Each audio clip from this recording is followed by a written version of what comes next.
मी त्यांच्यापाशी गेले, मी त्यांना सांगितलं सिगारेट ओढणं हे आपल्या शरीरासाठी चांगलं नाही आहे, याने शरीराला खूप हानी होते, यामुळे निसर्गाला हानी होते आणि याच्या वासामुळे आपल्या आजूबाजूच्या माणसांना सुद्धा त्रास होतो, हे ओढू नका.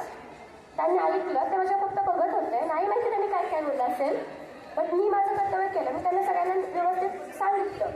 मी त्यांना हेही सांगितलं की एकदा तुम्ही सिगारेट ओढाल, पण एक सिगारेट तुमचा एक अख्खा लाखो मोलाचा दिवस कमी होतो.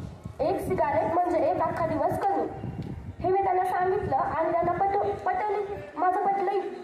मग त्यांनी ती सिगारेट तिथे कुठल्या तरी एका दगडाला त्यांनी ती घासली आणि डस्टबिनमध्ये फेकून दिली.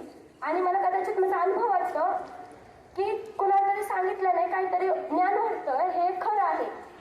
त्यांना मी सांगितलं आणि मला थोडासा का होईना माझ्यावरती गर्व झाला, कारण की माझ्यामुळे कोणाचं तरी थोडंसं का होईना पण आयुष्य वाचेल.